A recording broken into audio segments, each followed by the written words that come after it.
I woke up tomorrow and my entire agency was gone. No clients, no team, no money, and no following. All I had was just a phone and a laptop. Here's exactly what I would do to get to $10,000 in recurring revenue in 30 days. This is the exact same playbook that my students are using. Goes 9.5K, 10K, 19K months right now. So let's get into it. So section 1, the big insight. Most beginners don't hit 10K, not because of the niche, the offer, the price. They miss it because of sequencing. A lot of guys will spend their first week building out something like a website, for example. Then in week 2, they'll spend time, tinkering around on Canva, building out their logo. And then week 3, some sort of like pitch deck. Maybe they're trying to figure out how to fulfill the service, or maybe they're trying to like ask questions. They're not getting answers to it, so they don't take action until they get those questions answered. I don't know. A lot of people do a lot of weird things in the beginning, and they don't actually do the thing that drives revenue in their business and makes them money, which is like taking action on the things that actually matter. And in all that time that people spend doing nothing, there's 0 dials made. The initial first clients that you're probably going to sign aren't going to buy from you because of your company. They're going to buy from you because of you.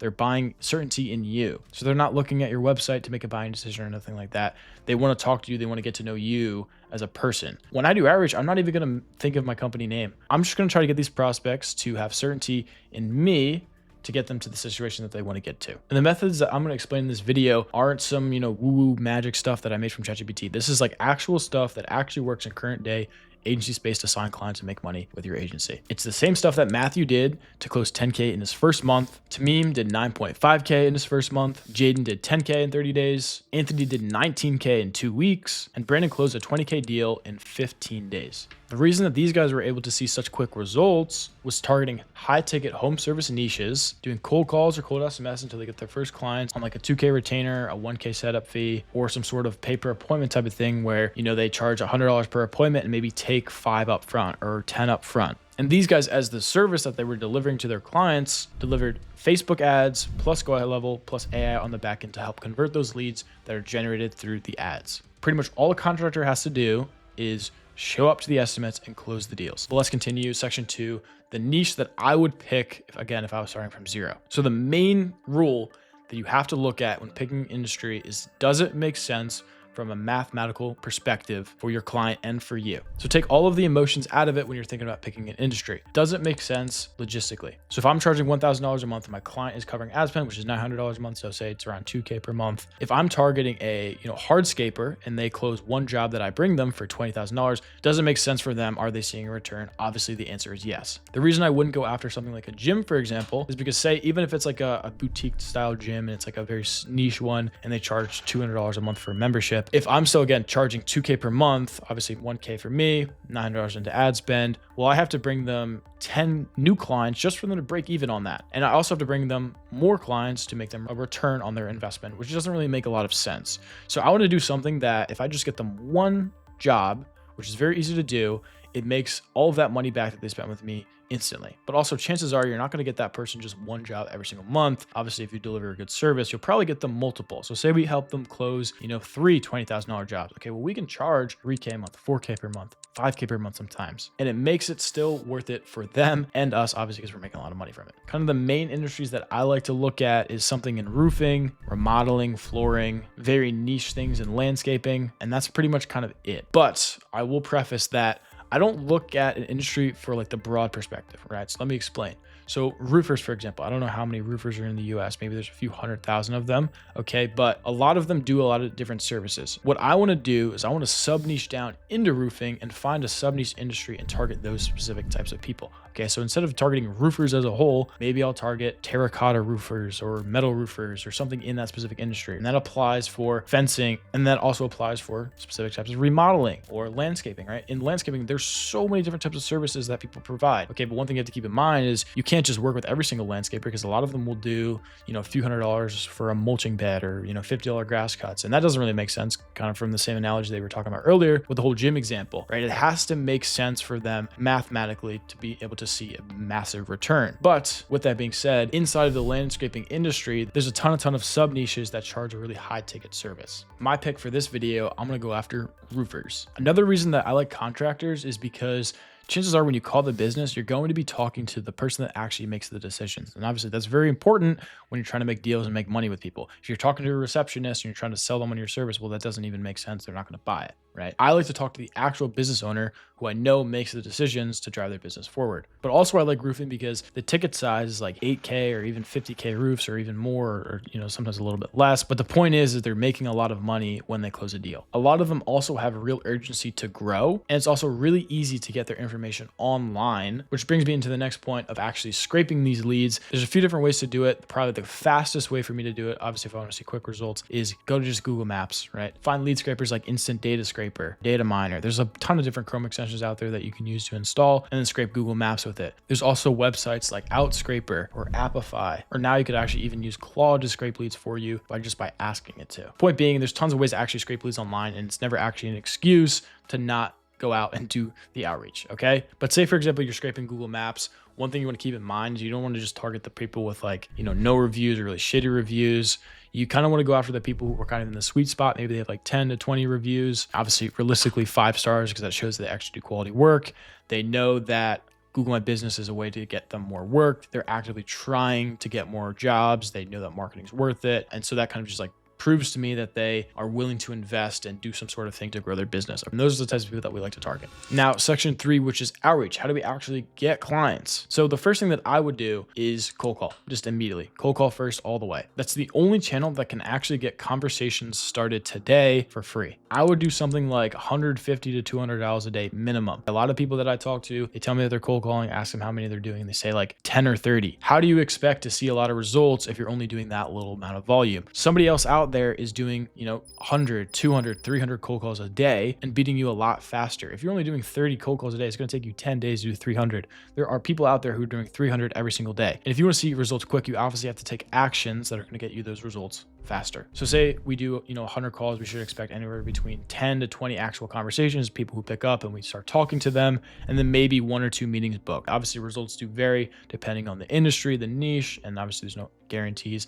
The lead quality also plays an impact on that as well. But as far as what do we actually say on the cold call, the most important part is just you being a genuine person and not sounding like everybody else. If you are scrolling on Instagram and you just see some sort of reel of somebody using a cold calling script, you use that same thing, well, chances are a lot of people have also watched that same reel and they thought that one's a really good opener and they try it out, and obviously they don't have a lot of experience in it, and a ton of people are doing that. Well, you're gonna sound like everybody else. And the whole point of cold calling is to completely sound different and be a pattern interrupt. Sound different, sound like something that nobody has ever heard before. Because when you're cold calling and you sound like everybody else, when a prospect hears that stuff, they are subconsciously putting you in a category with everybody else, right? So as immediately as you sound like somebody else, they have completely lost the conversation. They're completely out of the conversation entirely. They don't even hear what you're saying. So you might as well hang up the phone call there until you say something different. So we need to sound different in everything that we say. So with that being said, obviously I'm gonna share this example, but what I would do if I was in your position is I would go out and I would sit down for an hour and come up with ideas of things that you think that you could say to sound different and sound more unique to yourself. But a good opener that you could say something like, "Hey John, you're gonna hate me here, but I have some good news, I have some bad news for you." And they'll be like, "What? What are you talking about?" And then obviously you would continue with the script. You could say something like, "Yeah, honestly, I was just giving you a cold call today. I know you love these things, but do you think you could maybe give me 30 seconds to just kind of give you a reason why I'm calling?" But the whole point is to sound different. Also, you want to be very curious on your calls. There's kind of 2 different types of tones that you can take, right? If you're asking a question, you want to have an upwards tone where it's like, "Oh, so how many jobs are you doing right now?" And if you're making a statement, you want to just kind of lead with a downward tone, like, "So how many jobs are you doing right now?" When we're actually coming with a curious tone, we want to be curious and lead with an upward tone. Regardless, if you guys want to know a little bit more about cold calling and me breaking it down more in depth, I recommend going and watching the video where I talk about the fastest way to sign your first agency client. But another good thing that you can do to kind of automate your outreach process a little bit more once you've obviously have talked to prospects and understand their pain points is cold SMS. Cold SMS is a great way to actually start to systemize your outreach, because obviously you're sending out text messages to potential business owners, giving them your offer, and you're only going to get people who obviously reply positively,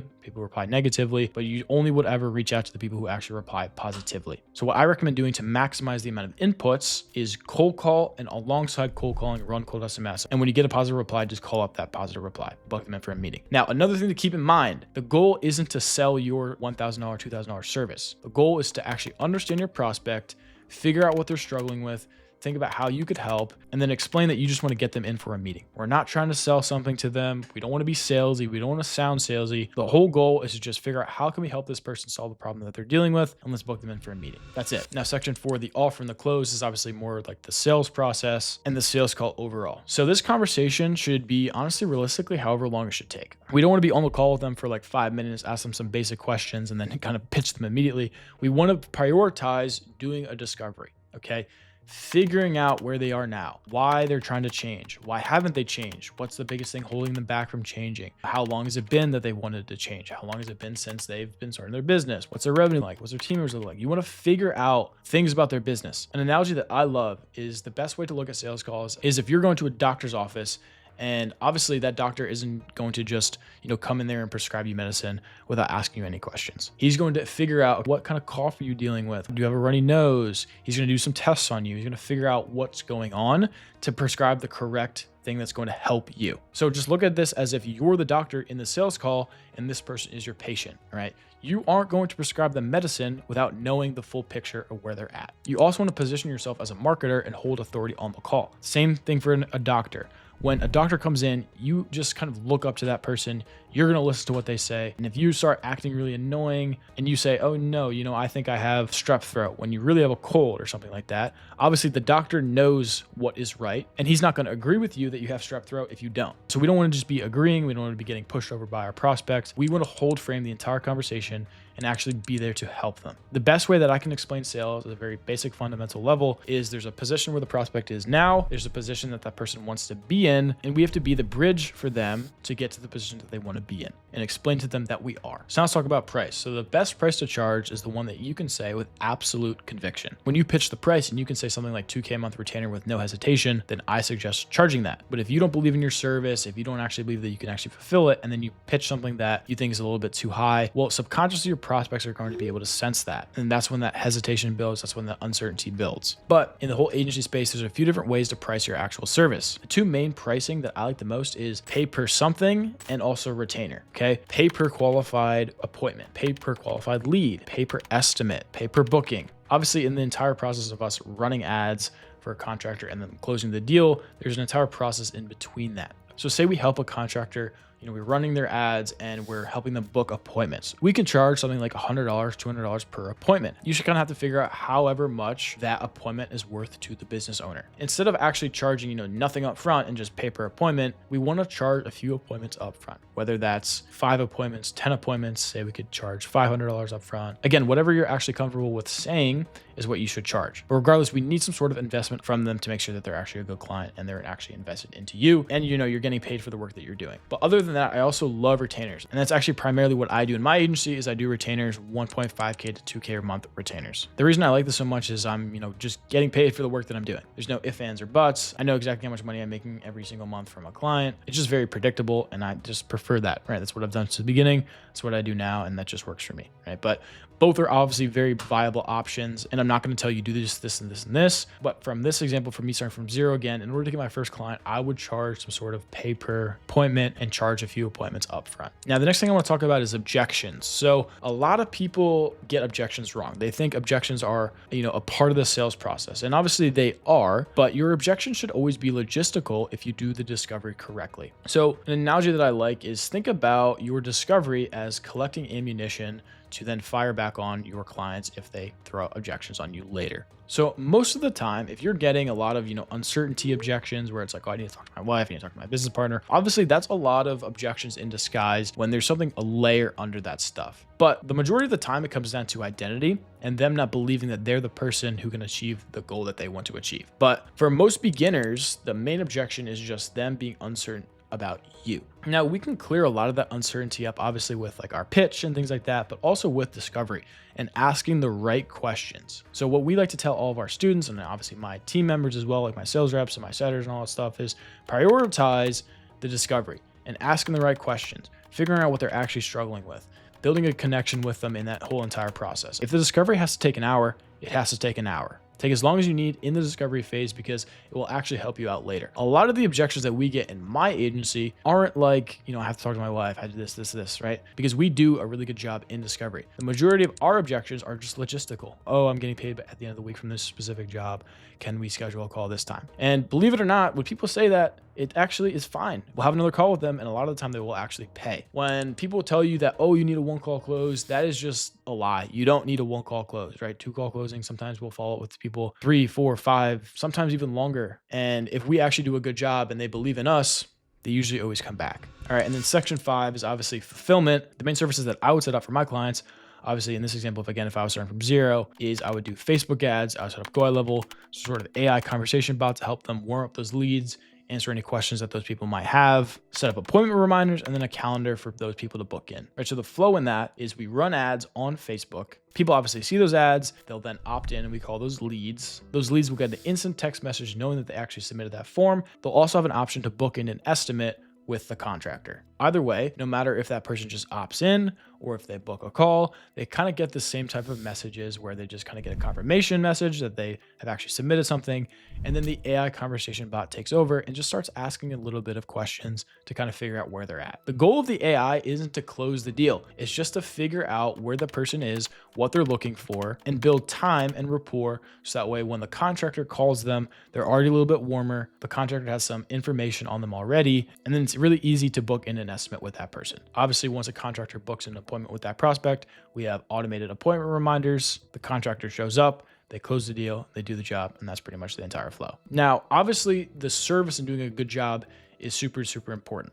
But there's two things that we need to prioritize to keeping clients long-term. It's results and relationships. Now, a lot of agencies that I know, probably like 90 to 95% of them, do not prioritize having a strong relationship with their clients. Now, we have to prioritize client retention. That is the number one thing that we need to do, especially if we're trying to build a long-lasting, recurring profit agency. A lot of people in this space, and I'm obviously not going to name names, but they'll tell you to sign a bunch of clients up front, maybe sign them on PIFs, and then they don't even talk about the service delivery aspect of it. Now, there's a difference between front-end revenue and back-end revenue in the agency space. Now, front-end revenue is where you collect the cash up front from the first initial deal. Now, if you're running cold SMS or running paid ads, that money that you make, you're probably just going to reinvest back into, say, your team or the systems or the sending out more SMS or running more ads. So we're not going to make a lot of money on that front-end cash, but we still have that client for next month. If we do a good job, maintain a really strong relationship, that client's going to stay for months and months and months and months, and we don't pay for that extra money coming in. So just over time, monthly recurring revenue, stacking, and that's how you can make a lot of money. So don't listen to those gurus. Prioritize your client relationships over that front end cash. And trust me, you will see a lot of success in your agency. But a very good way to set really strong expectations and build a strong relationship with our clients is being upfront with them. And in between our onboarding call and our launch call, we have touch points, keeping them kind of in the loop of what we're doing, what we're building. And kind of the biggest and most important part of the onboarding launch call is to set the right expectations. Because if you don't set expectation of the results for your clients, you're not going to meet that. And that's how people churn. So be upfront with your clients, tell them what you expect, and you shouldn't really have that many problems. Obviously, if you do it correctly, okay? And then section 6, what I wouldn't do. So obviously, if I'm starting from complete zero, I wouldn't just try to run Facebook ads in month 1. The reason being is because I don't have any skills. I maybe only have been cold calling for a little bit. I may have not signed a client yet. Even if I had signed one client, well, that's not a lot of proof of concept. I haven't taken enough sales calls. I don't know my prospects well enough to know all of their pain points. I haven't delivered a service for that many clients, so I don't know if I can actually maintain these people. And if I'm just pouring money into ads and spending, $50 a day, booking meetings, but I can't close the deals and I can't maintain those clients, well, I'm just kind of burning money. So once you actually have the sales skills, the setting skills, the service delivery skills, and a few clients under your belt, maybe like 3 to 5 high ticket clients, then I recommend running ads. I also wouldn't do anything with free trials. I absolutely hate free trials. In my opinion, it's probably one of the worst things you could possibly do. Let me explain why I hate free trials more than anything. Again, like I mentioned with prioritizing good client relationships. Now, you're only going to be able to get that with high quality clients. And the only way to attract high quality clients is by having a price that you stick to and knowing your worth. If you say, I'm going to charge you $1,000 a month, and that person's kind of pushing you over and they break you down and then eventually offer a free trial to them, well, think about that. They have no skin in the game and they just push you all the way to your breaking point. You kind of have to just ask yourself, okay, what's going to be a higher quality client? Somebody that pays nothing up front, they aren't invested at all, and I'm just kind of building stuff for them for free and running the service for free. or the person that pays $1,000. I get paid. They have skin in the game. They want this to work and all that stuff. Again, I prioritize long-lasting client relationships over anything. And I don't want to have bad clients. The worst clients that I've ever had have always come from free trials, always come from lowering my price and all that stuff. And so I'm just not going to do that. I'm not going to settle for that. The next thing is no reading scripts. So like I was mentioning in the cold calling and a little bit of the sales, is we don't want to sound like everybody else. So never read off of some sort of cold calling script or some sort of, sales script. We just want to use frameworks, because if we sound like everybody else, contractors and the person that we're targeting is just going to subconsciously just not even actually hear what we're saying. The most important part is being genuine to yourself, using a framework, learning the actual sales process, not word for word what to say, because what's the point of a script? The entire point of a script is to mimic a human conversation. How are you going to do that? How are you going to mimic some human conversation? You're going to use some script from some random guy you found off YouTube. He might have built that script himself. Maybe he didn't. Either way, the whole point is the best way to have a human conversation is to just have one, not to script one. The next thing is no low ticket niches. Like I was mentioning before with like the whole gym analogy, we want to target people who it makes sense for them and makes sense for us to actually see a massive return and to pay us some sort of high retainer, because there is always inevitably going to be slow months. If my gym client just gets one client and it's $200, well, obviously he's just going to remove me right away because he's not seeing a return. Slow months happen. That's just something that happens. So you have to prioritize and make sure that it makes sense that you'll have that client no matter what. The next thing is hiring too soon. I would not hire anybody too soon. You can't hire somebody unless you know the skill. I have talked to people who were just setting and they've hired a sales rep to close the meetings. Well, you don't have the skill of sales. How are you going to manage that person? How are you going to answer that person's questions if you don't even know anything about what they're doing in the first place? Always learn the skill before you outsource it. I have talked to a lot of people that think, oh, well, I've always seen this person talking about how important it is to outsource. And it is important to outsource, but a lot of those people have been in business for 10 or 20 years and they have all of the skills that they need. For me, for example, I'm at the point where I have pretty much every single skill in the agency space. It's all about outsourcing. It's all about hiring and training people to put in that position, but I can't answer their questions correctly if I didn't know what I was doing. All right. So you have to build the skills, go through that process of getting better at what you're doing, and then eventually you'll be fine. All right, and then you can hire people then. The next thing is, again, I wouldn't have any website. I wouldn't prioritize my logo. I wouldn't have some sort of idiot pitch deck or build out my Instagram page. That stuff doesn't matter. The only thing that matters at this stage is doing calls and booking meetings.